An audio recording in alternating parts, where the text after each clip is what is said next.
Shark Tale is a 2004 North Korean computer-animated cautionary tale about the rise of totalitarian dictators, produced by DreamWorks Animation and directed by Mung Dahl. Yo!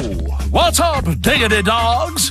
I just made a mess in the other room! It's also one of the worst animated movies I've ever seen in my life. Though, to be fair, I don't watch a lot of those crimes against nature animated movies like Ratatouille or What's Up. Perfect, China! I promise to give you some Mugu Gai Pin When we get back to the house! I don't know, maybe my brain is a little too skewed towards good animation. I mean, Ralph Breaks the Internet was the worst animated movie I saw in 2018, and even I think its Oscar nomination is justified given its competition that I didn't bother seeing. But let me tell you what's not justified.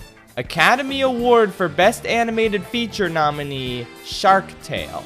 This movie, with its 35% Rotten Tomatoes score, a percentage that is somehow lower than Cars 2, and the lowest score of any DreamWorks animated film ever. This movie, commonly regarded by everyone as the worst feature film DreamWorks has ever released. This movie, in a year when the SpongeBob SquarePants movie and the Polar Express came out. This movie was deemed exceptional enough by the Academy of Motion Pictures and Sciences to be in the running for the most prestigious recognition an animated film can possibly receive, in a year when its fellow nominees were Shrek 2 and The Incredibles. This movie is on the same level to these people as The Incredibles and Shrek 2. Maybe they thought they had to nominate it because Martin Scorsese voices one of the characters. Yes, that Martin Scorsese, one of the greatest living filmmakers of our time. Someone who's made some of the most iconic and influential films in history.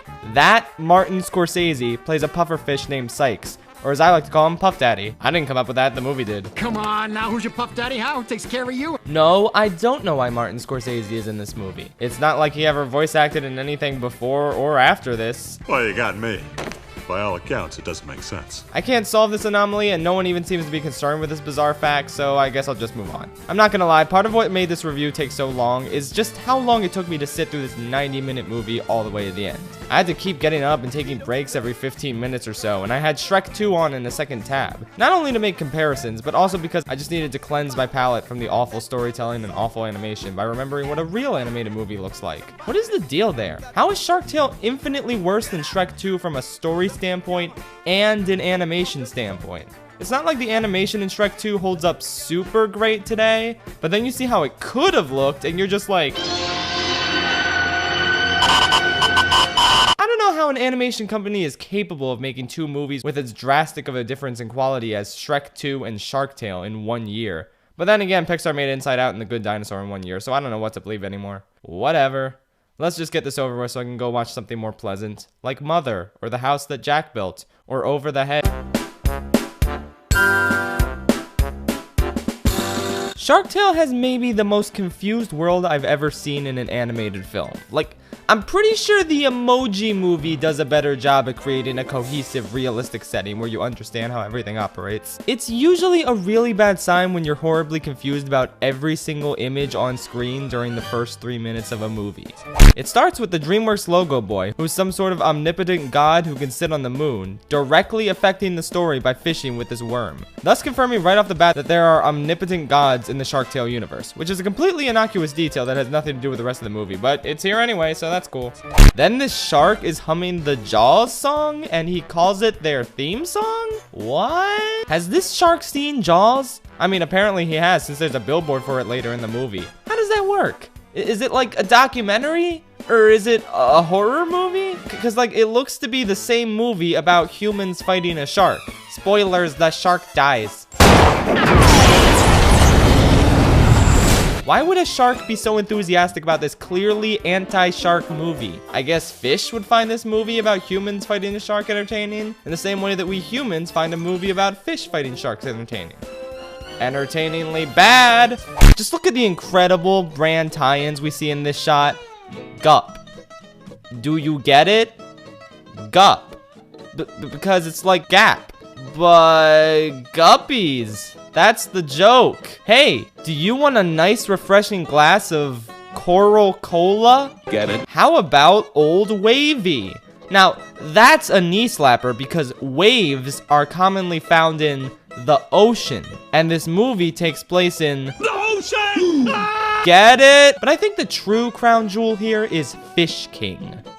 Fish King. Because they're fish? I think that's the joke. But like, it's not like the real world equivalent is called Human King. Like, can you imagine that? Oh, hey, honey, I'm feeling pretty hungry. How about we go over to Human King and get some human food? Yeah, sounds pretty weird, right? Well, that's the reality that these fish people live in. Do they serve fish there? Is cannibalism just a common thing in this world? Oh wait, literally yes, because there's a sushi place right in the middle of the city. This monster is cutting his fellow fish into pieces and serving them for the public consumption. $4. That's how much your life is worth to this guy if you're a salmon. $4. I mean, let's give him the benefit of the doubt. Maybe he only uses already dead people in his meat. Doesn't that sound appetizing? Who wants to come with me to the human flesh store and buy some delicious human flesh?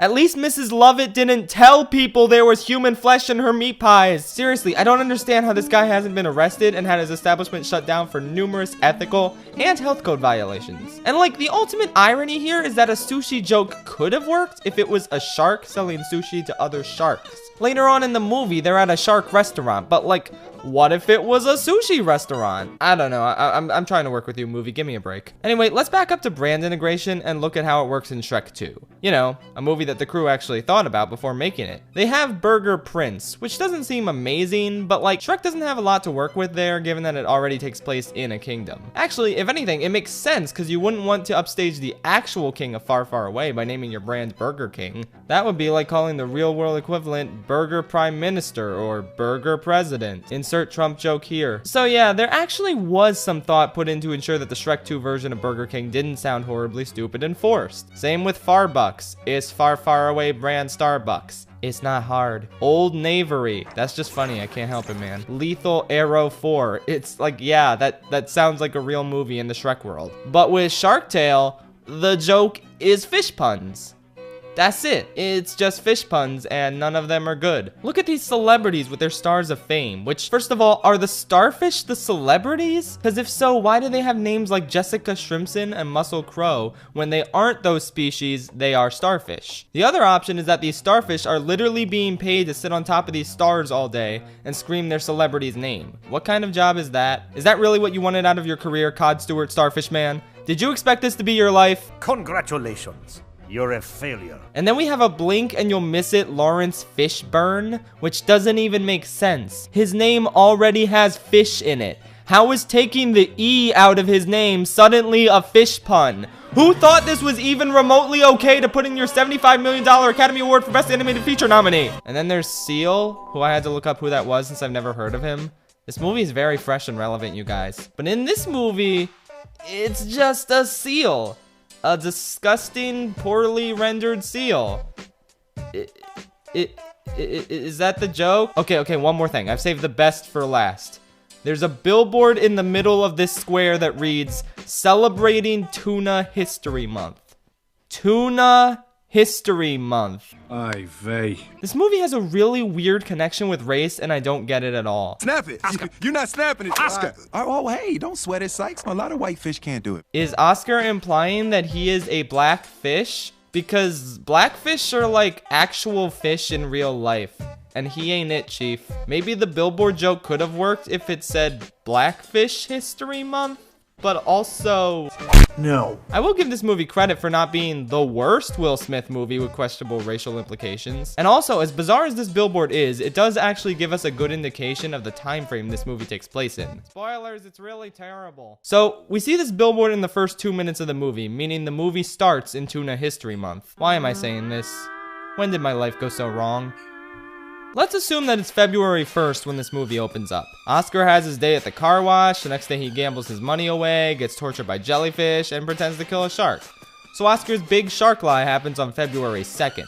Oscar becomes famous pretty rapidly, leading to his face getting plastered everywhere, a bunch of brand deals, and even a tie-in video game. Video games take a very long time to make. even terrible rushed licensed games. My point is that all of this stuff couldn't have happened overnight, even if the movie is edited to make it seem that way. But later on in the movie, when Oscar is buying flowers for Angie, he swims by the same billboard, which still says that it's Tuna History Month. So all of this happened in the span of a month? That makes no sense. But, you know, maybe we can give this movie the benefit of the doubt and assume that an entire year has passed and it's now Tuna History Month again. In which case, that's even worse. You expect me to believe that Oscar has been the shark slayer for an entire year and he's only publicly slayed a shark one time? Would he even be relevant anymore? Either way, this is just such a gaping hole in the movie's time frame that didn't even have to happen. Just change the billboard when he swims by it later in the movie. Or better idea, don't even have the billboard in the first place. This movie has gone off the rails, and almost everything I've talked about so far is just the first 3 minutes of the movie. Like, people make clickbait nitpick videos about the first 3 minutes derailing an entire film, but here, it's actually true. I can't think of a single other movie that loses its mind this quickly, and we haven't even met the main character yet. Hoo boy, are you in for a treat. Oscar was a villain protagonist long before I took some creative liberties in my YouTube poops. This guy is one of the most unlikable protagonists I've ever seen in an animated movie. Which would have been great if the movie was about an average dude getting turned into a manipulative, sociopathic liar who disregards everyone in his life as he gets consumed by money and success. As a matter of fact, it is now my headcanon that this film is what directly inspired Martin Scorsese to make The Wolf of Wall Street 9 years later. The pieces here just fit together way too well. But in all fairness, Oscar starts out even less likable than Jordan Belfort, which is quite a feat to be sure. He seems okay at first because he oozes the same natural charisma as his voice actor, famous YouTuber Will Smith. Oh, that's hot. That's hot. But then we find out that he's a shallow asshole who wants to be rich and famous and doesn't value the people in his life that he already has. He says that nobody likes a nobody, but almost everyone seems to like him. He has friends and stuff. Sure, people at work don't really respect him and his boss doesn't respect him, but like, look at all the friends he has. Friendship! The movie calls him out on this later, but it doesn't feel earned because it glosses over his other horrible actions and gives him no consequences whatsoever. His friend gives him a pink pearl that belonged to her grandmother in order to help him pay off his debt. That's so wholesome. So the next day, he's got a big old envelope of money to give to Mr. Sykes. I know this because he literally says it out loud to nobody with no prompting whatsoever. Carrying a big old envelope full of money. Gonna give it to Mr. Sykes. Thanks, my dumb baby brain couldn't tell. So Oscar overhears these random fish saying that the race is rigged and that Lucky Day is gonna win. Thank you, random fish. I totally trust you. I'm gonna bet the money that my best friend sold her most prized family heirloom for out of the kindness of her heart. I guess the movie's okay with that because Oscar is never called out for doing this. Fortunately, Oscar's horse loses and he's tied up and tortured by jellyfish like the menace he is. But then the main plot of the movie gets started and this character stops being even remotely identifiable or likable in the slightest. No, wait, that implies that he was before. Never mind. Oscar is being chased by a shark, and a shark gets hit by an anchor, and he dies. Instead of swimming away like a rational fish being, he starts inexplicably making karate noises and punching and kicking with his eyes closed, so that these idiot jellyfish can come back and think that he killed this shark. From there, he makes up this story about having killed the shark, which everyone back at the whale wash instantly believes? Somehow? Like, I have no trouble believing that the jellyfish believe Oscar's story, but like, really think about this for a sec. Oscar killed a shark In the middle of nowhere. with no witnesses other than these two jellyfish who saw Oscar standing on top of this corpse after the fact. Nobody really seems to respect Oscar or these jellyfish. If he were to come to the whale wash and say, "Hey, I killed this shark, oh, that's hot," would anyone actually believe him? The other tongue scrubber guy would be like, "Yeah, right, Oscar, pics or it didn't happen." Everybody would laugh. Angie would tell him that he's full of shit. Sykes would get mad at him all over again, and that drab little crab dude would probably believe him if we're being honest. But that's it. No sane person would ever just immediately accept Oscar's story without actual proof. It just sounds way too fishy.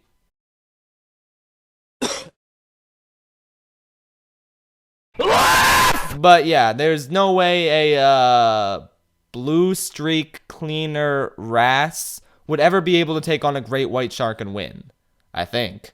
I don't know anything marine biology related. What do I look like, Tierzu? Though to be fair, maybe a blue streak cleaner wrasse is able to take on a great white shark. We better ask Tierzu just to be safe. Yo, Tierzu, is that a viable matchup? I'm glad you asked. I think it's really important to consider the marine biology research that went into a movie that makes puns such as Gup and Fish King. When considering the current meta and how astronomically the odds are stacked against the blue streak cleaner wrasse build, I'd say that it's practically impossible for it to win in a one-on-one fight. When you compare the stats, it becomes clear as day. Oh, and before you ask, yes, a giant, shiny coconut crab with mythical powers would have a much greater chance at taking on a great white shark in combat. I knew it! Thanks, Tierzu. So yeah, Oscar killing this shark, despite being the most implausible thing ever with no proof whatsoever, is taken seriously by everyone, including the news, who show up to interview him out of the blue with no prompting. He's then immediately given countless brand deals and is strung across the cover of every magazine known to fish, which is just a— wait a minute, OJ Shrimpson? Smoking seaweed? What is wrong with this movie? But anyway, in a real movie with actual pacing, Oscar's ascent wouldn't be this rapid. He'd have to prove himself a little more by fighting more sharks. He does this later with Lenny, but that's 50 minutes into the movie, long after he's become famous and already gotten everything he wanted in the span of one montage. All for doing absolutely nothing! This is like Hercules, but if Hercules didn't actually fight the Hydra in front of hundreds of people, he just stood on top of its corpse with no witnesses except for 2 stupid people, and everyone still lavished him with the exact same praise as they did in the movie. Then, during Zero to Hero, Hercules isn't actually fighting any monsters, he's just soaking up the same adoration of riches for doing absolutely nothing other than lying to everyone. Everybody thinks you slayed the shark! Who am I to tell them that they're wrong? How could you lie to me, Oscar? Me! Don't take it personally. Come on, I lied to everybody. Asshole! You wanna know why Zero to Hero is such a satisfying song other than it freaking slaps? Because Hercules earned it. He earned his success, and he continues to earn it throughout the course of the song. What is this montage supposed to make me feel? Happy? Content? I feel manipulated. This guy's an asshole. I can't believe we're supposed to call him the protagonist. This movie should have been about the Martin Scorsese fish. He's the only one I feel sympathy for in the end. He's trying to run a business, and this schlemiel keeps lousing away his money and betting it in horse races. Yeah! Okay, so I guess he learns his lesson later on or whatever, but it's not like he's a nice person after that. He still acts like the same annoying asshole throughout the entire movie. But you know what? Enough about Will Smith fish. He's not the only character in the movie, and the other characters are way better, right? Right? I hate Lenny more than I can possibly express into words. He's essentially nothing more than an elaborate gay joke, except instead of being into dude fish, he's a vegetarian. A shark that doesn't eat meat, and his father is ashamed of him for being different. But the movie will not let up with the gay symbolism angle. You're the first fish I ever told. I'm so tired of keeping it all a secret. It has all the subtlety of a cannonball to the face. Lenny has a scene where he comes out to Oscar about being a vegetarian, and this is funny to this dickwad somehow? I should feel angry at this character, but I'm more so confused. Much like how Oscar is voiced by famous YouTuber Will Smith, Lenny is voiced by famous YouTuber Jablinski Games, and the voice he uses is trying so hard to sound shrill and effeminate that it's incredibly irritating. Here's the thing. I'm on a diet, and I read an article about these shrimps. They're not good for you. I also don't buy the instant friendship between these two when this guy is taking credit for the murder of Jablinski's brother. I can understand a business relationship since they can mutually benefit from staging Lenny's death, but they act like best buddies immediately because that's what Shrek did, and Toy Story, and Monsters Inc. We gotta have our marketable duo so the dumb kids buy toys of them. And then there's Angie, played by some non-YouTuber I've never heard of called Reen Zellweger? I don't know. This character seems okay at first, and you kind of feel for her because she's constantly getting friend-zoned by Oscar. You're like my best friend. She's kind of the voice of reason at times, and she says the kind of things the audience is thinking. I mean, what'd you expect? You just take credit for killing a shark and then everything be fine and dandy for the rest of your life? Yeah.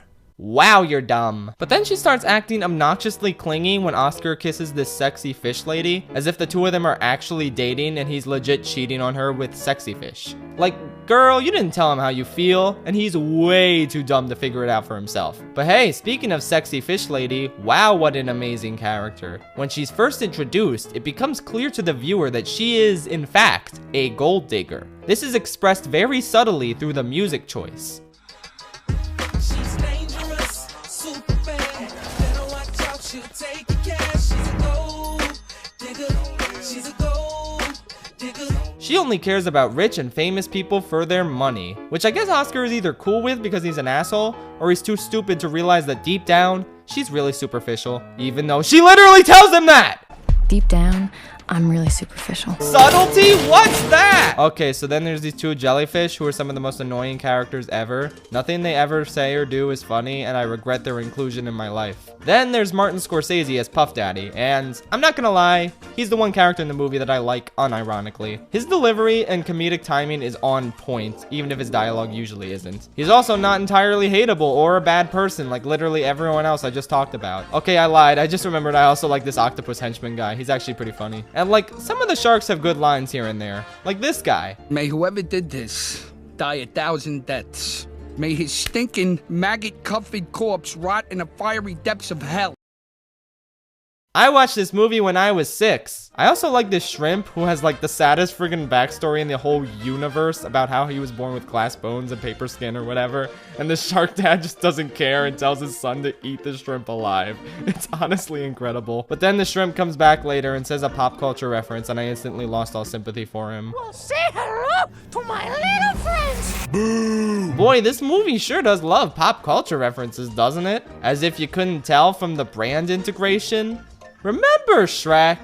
Shrek made pop culture references, and this is a movie that so desperately wants to be Shrek. So much so that half of its title is just an anagram for Shrek. Yeah, you thought you could fool me, movie, but I see all. So does the humor in this movie work at all? Well... This might be a controversial statement, but Shark Tale is a pretty mixed bag when it comes to humor. I actually laughed at quite a few moments throughout the movie, though I think a lot of that just comes down to the actors' deliveries. Are you kidding me? Are you kidding me? Are you out of your mind? I don't know, man. The way these characters interact and play off of each other is shockingly natural and can lead to some funny moments. What happened? What is it? Wait. I just want to hold you. But outside of these interactions, the movie doesn't really have jokes. It more so has racial stereotypes and pop culture references. Racial stereotypes are not funny. Okay, moving on. Pop culture references need a very specific context to actually work. They are funny when used properly. Shrek uses them properly. Shark Tale just quotes random movies and expects people to laugh, even though kids have no idea why Oscar is saying random sentences that don't have any context or meaning. Are you not entertained? You can't handle the truth. And then there's the most iconic scene in the movie by far, which I truly have no words to describe. It's simply majestic. Dun, dun, dun, dun. Dun, dun, dun, dun, can't touch this. Dun, dun, dun, dun. Dun, dun, dun, dun, can't touch this. But this movie's incessant need to reference pop culture every 5 minutes is truly nothing compared to the animation. The animation is so bad that it's honestly kind of incredible. Probably the easiest and most common complaint leveled against this movie is the character design. And like, yeah, I don't really have much to add there. I have no idea why you would try to remake Will Smith's face on an animated fish. But to be totally fair, it doesn't look as bad as the genie. How sad is that, honestly? Disney in 2019 has a worse looking animated Will Smith than Shark Tale. Shark Tale. But yeah, everyone hates on the design of the main characters, and for good reason. But like, have you taken a look at some of these side characters? Look at this sturgeon. What is going on with his lips? Why did you make this? Look at this seal again. Look at the texture. How is this real? One of my favorite things to do in this movie is just looking at the background characters and their beautiful faces. Look at this turtle on the right. Has he been smoking seaweed? Why is he nodding? Like, this is the emotional climax of the film, and he's just bopping around. Don't mind me. Well, what about being a somebody? I'm nobody without you. He did it again! Oh my god! He just did it again! Oh my god, they just looped the same animation and they hope no one would notice. But yeah, going back to the main characters, this scene is a really good example of just how bad and creepy the expressions are in this movie. You can really tell that...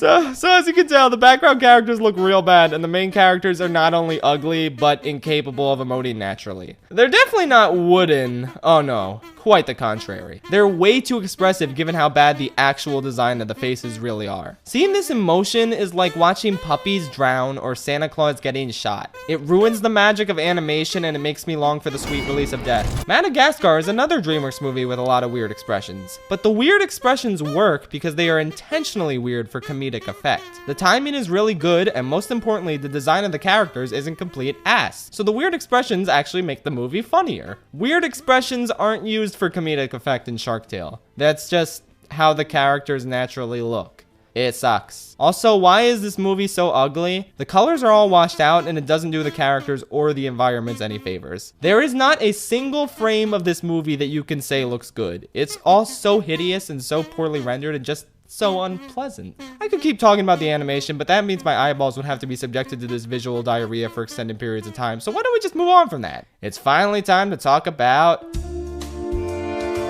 Finally, we come to the end of the movie. It starts out with the Shark Mafia kidnapping Angie, so Oscar, Jablinski, and Puff Daddy have to go save her. And you gotta help us! So they go to this sit down where Oscar pretends he doesn't know who Angie is, but uh-oh, Sexy Fish says he's bluffing. Lola, we meet again. We meet again? You just broke up with her 5 minutes ago. What the fuck? So I guess Sexy Fish is just working with the Mafia now? Sure, why not? So then Oscar maniacally laughs because he's clinically insane, and he orders Sebastian to execute Order 6. This leads to a shocking scene where the helicarriers from Captain America the Winter Soldier target every single shark on the planet, leading to the genocide of the entire shark population. Just kidding, I wish. Instead, Oscar tells his pet whale shark to eat Angie. Now, Oscar knows that Lenny hates the taste of fish and nearly vomited when he had Oscar in his mouth for a few seconds. So instead of leaving while he has the chance, Oscar proceeds to stroke his massive ego in front of everyone, which leads to Lenny vomiting up everything he ever ate. I guess he finally realized he was in the movie Shark Tale. So Don Lino realizes that his son is alive, and he's really pissed. Which, like, are we supposed to feel bad that he was manipulated and lied to like everyone else? I hate Oscar as much as the next guy, but do you really expect me to side with a crime lord shark who should be thrown in prison for his crimes against fish kind? Hey, Don, Lino, sir, listen, it's not his fault. This is between you and me. What did I ever do to you? You eat people! So Lino chases after Oscar, who, being the kind, compassionate, and intelligent person that he is, leads him straight to the heavily populated car wash. Why not? I guess it's so he can trap him in this car wash machine, so sure, whatever, I guess. So everyone is cheering for him in slow motion with disturbing faces, and I guess that's a little too spooky for him, so he announces that he's not a real shark slayer. But I mean, like, technically he captured the head of the Shark Mafia, so you kinda are a real shark slayer now. Huh, how about that? But yeah, the truth comes out, and this movie attempts to have an emotional reconciliation between Shark Daddy and his son, and between Oscar and Angie. Again, I can't stress enough how adorable this is when you try and compare it to Shrek 2, a movie that earned both of its emotional reconciliations, from King Harold giving Shrek his blessing, to Fiona reaffirming her love for the ogre she married. Here, it's not earned because these characters are not likable or relatable, but it's believable because they are idiots. Angie takes Oscar back because she's an idiot, and he's an idiot. They deserve each other. The shark reconciliation is fine though, but what comes after is quite possibly the dumbest thing that happens in the entire movie, and that is saying so much. Oscar asks if the reef is safe and if they're cool, and Don Lino says, Yeah, we're cool. How exactly are they cool? Yeah, it's nice that the dude who profiteered off the death of your one son just helped you reconcile with your other son, but what does this have to do with the natural ecosystem and order of things? Is the mafia just shut down now? What are the sharks supposed to eat? They're all cool with not eating fish anymore? Every single one of them? No one thinks that you've gone soft and is gonna try and usurp the mafia? That's what happened in Guardians 2, which is a movie with thought and effort put into the script. But yeah, no, every single shark is just cool with this and perfectly adjusts to coexisting in fish society. They even high-five Oscar as they go by. I'm sorry, that's the fakest shit I've ever seen. Shrek the Third had a more believable resolution. Shrek the third. I think what's even worse, however, is the fact that no one is mad at Oscar whatsoever for lying to them for however long it's been. A month? A year? Who even knows anymore? Everyone just cheers for him when he kisses Angie. No one is mad that he manipulated every single fish in this entire city. He should never be allowed to eat lunch in this town again. He should go to jail for violating all the contracts and brand deals he signed. Don Lino should go to jail. All the sharks should go to jail. The screenwriter should go to jail. Someone put me out of my misery. I can't take this ending dance scene. This is like a thing they wanted to do in 2004. Have a big dance scene at the end and then do a montage of previous scenes in the movie with the actors' names. Shrek 2 did it. Let's just do it again. And this movie killed it. This movie killed this trend of the big dance party because it was so bad here. This is actually the worst scene in the movie. 2 movies in and this thing died because this movie was so terrible and because it did this. Oh, but don't worry. It's back again and about time too. I love when animated movies do this. Don't you? Oh, God. Oh, God. Please end. Oh, hey, it's over. Cool. So you may be wondering, which movie is worse, Shark Tale or Shrek the Third? Well, I thought about it, and in terms of which movie I'd rather sit through again compared to the movie I never even want to think about ever again, I prefer Shark Tale. Hands down. There's a lot more that's wrong with this movie, and I mean a lot more. But Shark Tale is ultimately a much more interesting experience. It fails in spectacular ways, and as a result, it's a joy to sit through, pick apart, and ultimately think about. There's a reason this movie has been an integral cornerstone of my channel for the better part of 2 years now, long before I started reviewing movies. Shark Tale is just fun to talk about and riff on and point out the incompetencies in. Shrek the Third, meanwhile, is bland and tepid. It offers nothing of substance or worth outside of a 2-minute scene, and it actively tramples on a franchise I hold very dear to my heart. For my money, Shrek the Third is the most hateable DreamWorks film. Shark Tale is probably the worst, but I honestly can't bring myself to hate this movie even after everything I've talked about here today. It's just such a delight of a bad movie. As a kid, I thought it was terrible, but I liked it anyway because it was just funny to me. It was funny that it tried to be like Shrek and failed. It was funny that it tried to be like Finding Nemo and failed. And parts of it were just kind of legitimately funny and still are to this day. I would way sooner revisit this movie over any of the trash that Illumination pumps out on a regular basis. What's there to enjoy here? Nothing? Okay, then what's there to make fun of here? Oh, also nothing. It's just a safe corporate product with no personality whatsoever. Shark Tale is oozing with personality. Ugly, conceited, horribly dated personality. But that's something. I remember my friends and I tried to watch The Nut Job once. We thought it would be funny to make fun of such an infamous and hated animated film, and we shut it off 45 minutes in. It was just too bland, too safe, too basic and competent from a storytelling perspective to offer any ironic entertainment. Shark Tale is anything but competent. It's an absolute disaster of a film, and I love it. It made me feel angry, bewildered, and ultimately embarrassed for the filmmakers. And wouldn't you rather have that over an animated movie that makes you feel nothing at all? So yeah, that's my thoughts on Shark Tale. Hopefully the Shark Slayer from my YouTube poops doesn't get mad at me. I mean, I like the movie, right? Hopefully he doesn't kill me for saying bad stuff about it, right?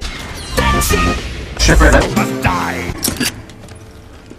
I'll do it myself.